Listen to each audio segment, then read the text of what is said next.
आप देख रहे हैं महानगर समाचार और मैं हूं अशोक निगम।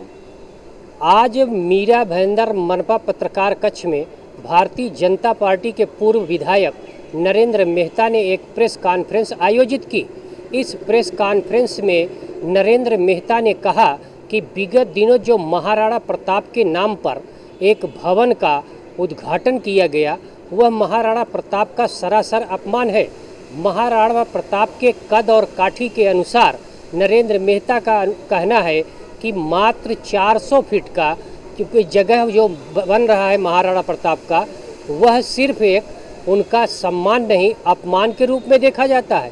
उन्होंने ये भी कहा कि हमने भी प्रमोद महाजन, मीनाताई ठाकरे हाल बनाया, लेकिन उनके कद और यशस्वी के अनुसार बनाया, परंतु ये महाराणा प्रताप और शिवाजी के भवनों के नाम पर सिर्फ एक 1 BH के इतने जगह, जबकि उससे बड़े बड़े जगह मनपा आयुक्त के अधिकारियों के हैं।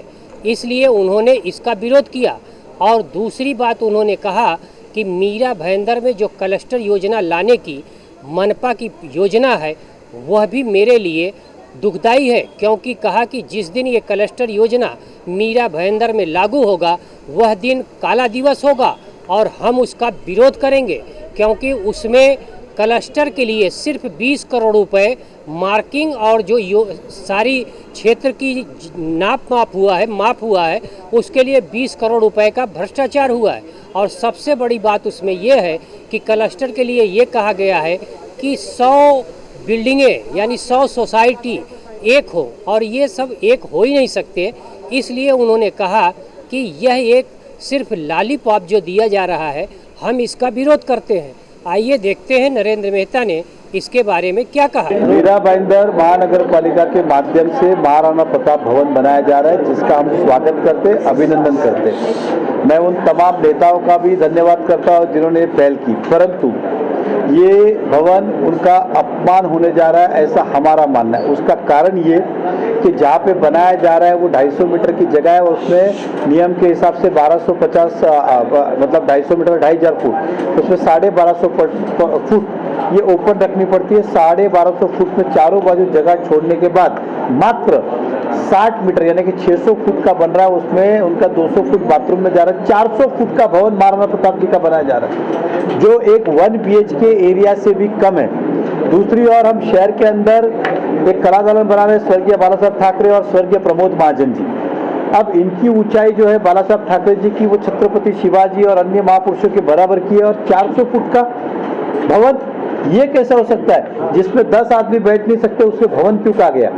मीरा भाईंदर महानगर पालिका के अगर अधिकारी के दालन देखे तो महाराणा प्रताप जी से भवन से ज्यादा बड़े, तो ये उनका अपमान होने जा रहा है। दूसरा, 60 मीटर का DSR रेट का क्या है, तो 3000 रुपये, एक 18 लाख, 20 लाख, 30 लाख, 40 लाख का काम है, और उसका टेंडर मुझे जो भाषण में बताया कि 1 करोड़ 25 लाख रुपया खर्च किया जा रहा है। तो 60 मीटर का फ्लैट भी हम लेने जाए तो 60 लाख में मिलता है ये तो, और उसमें तो जमीन भी है, इसमें तो खाली जमीन नगर पालिका की, फिर एक 20, इसके अंदर भी घोटाला, ऐसा हमारा आरोप है। दूसरी बाजू मैं देख रहा हूं कि पिछले 6 महीनों से विविध समाजों को बुला के लोगों को भवन बांटे जा रहे हैं। गुजराती भवन, मराठा भवन, वारकरी भवन, बिहारी भवन, उत्तर भारतीय भवन, हिंदी भाषण भवन, इस तरह के भवन, बंगाली भवन। मैं आपको बताना चाहता हूं कि मीरा भाईंदर BMC एक्ट के अंदर ऐसी कोई प्रोविजन नहीं है कि किसी विशेष समाज को ये जगह दी जा सकती है। भवन बन सकता है, लेकिन वो सभी के लिए उपस्थित, उसमें हिंदू हो, मुस्लिम हो, सिख हो, ईसाई हो, या देश का व्यक्ति हो, कोई भी जाति धर्म का उस भवन में वो जा सकता है, उसको रोका नहीं, क्योंकि वो पैसा महानगर पालिका टैक्स का है। लेकिन समाज को ऐसे बताया जा रहा है कि जैसे हम तुम्हारे समाज के लिए बना रहे और तुमको ही देने वाले। मीरा भाईंदर महानगर पालिका अगर चलाना भी देना चाहे तब भी उसको रेडी रेकनर के रेट से कम से दे नहीं सकती है। तो ये समाज के साथ क्या कहते हैं, हम गुमराह किया जा रहा है समाज को, और उनको क्यों फंसाया जा रहा है मुझे नहीं पता, लेकिन इसके पीछे वोटों की राजनीति अपनी जगह पे, लेकिन प्रशासन उसी मंच पे बैठ के ये सब तमाशा देख रहा है। प्रशासन उसका गवाह कैसे बन सकता है, क्योंकि कायदे में ऐसी प्रोविजन नहीं। उदाहरण कहता हूं कि बौद्ध समाज का बौद्ध विहार, ये मैंने ही वादा किया था, बनाया, हमने बनाया, उसके बाद बौद्ध समाज ने मांग की तो यही कमिश्नर साहब ने कहा हम किसी समाज को दे नहीं सकते, बौद्ध समाज के आस्थाओं को देख के बनाया गया, लेकिन उसके अंदर सभी आ जा सकते।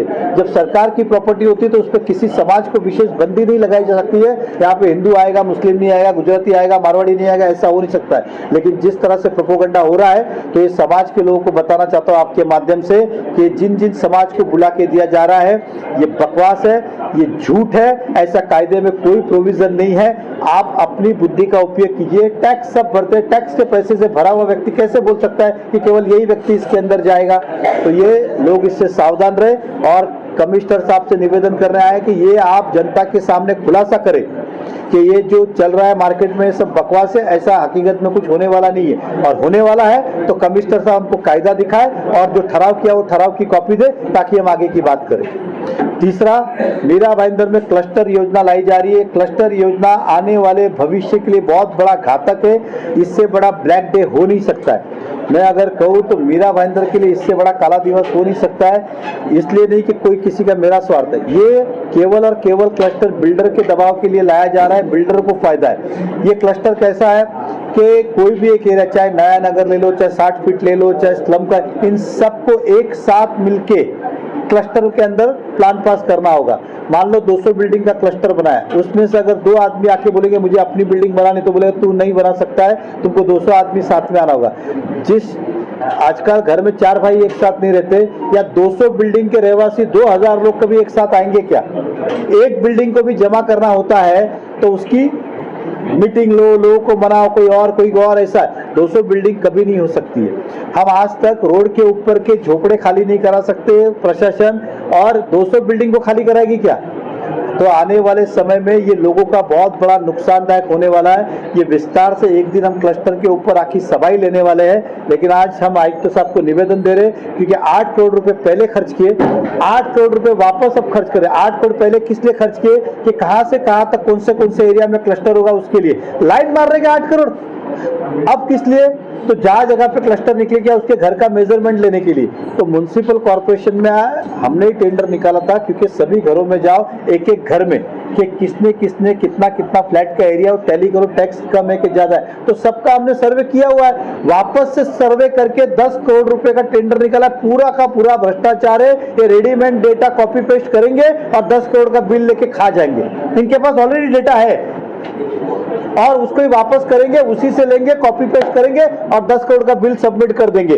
तो ये बहुत बड़ा भ्रष्टाचार होने जा रहा है। हमारा क्लस्टर का विरोध तो ही, लेकिन इतना बड़ा भ्रष्टाचार ये कर रहे हैं कि काले दिन लिखा जाएगा इतिहास में। ये क्लस्टर आने के बाद क्लस्टर होना चाहिए। मैं फिर कहता हूँ क्लस्टर होना चाहिए, लेकिन सब जगह पे नहीं हो सकता है।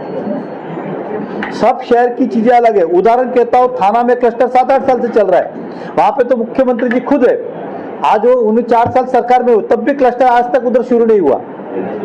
तो क्या हमारे यहाँ भी क्लस्टर डिक्लेयर इसी तरह लटकता छोड़ देंगे हम? तो ये नुकसानदायक विषय है। क्लस्टर बनाना हो तो लोग खुद से अपना एग्रीमेंट करके लेके आए, उतना क्लस्टर बनाना। आयुक्त साहब, आपको 200 पे कंडीशन डालने की क्या जरूरत है? अगर मुझे लगेगा मुझे अकेला जाना, अकेला जाऊंगा, इनको लगता है क्लस्टर में जाना है, दोनों क्लस्टर में आएंगे। आप पहले से क्यों ठोक देते कि तुम चारों साथ में आना?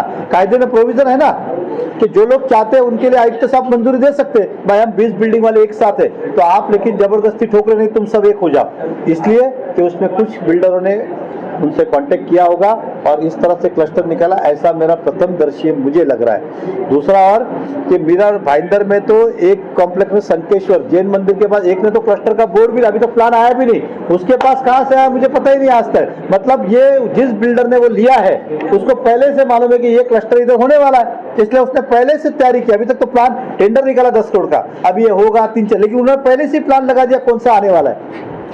तो ये कितना बड़ा घोटाला भ्रष्टाचार है और यहाँ के नेता चुप है, ये मेरा सबसे बड़ा क्वेश्चन मार्क है। तो आज की जानकारी आपको दी, अब हम कमिश्नर साहब को निवेदन करेंगे। उम्मीद करता हूँ कि हमारी बात को गंभीरता से लेंगे वो, लेकिन लेंगे नहीं इस बात का भी विश्वास है, क्योंकि जहाँ स्वार्थ होता है वहाँ क्यों कोई लेगा, लेकिन हम इससे लड़ते रहेंगे। धन्यवाद।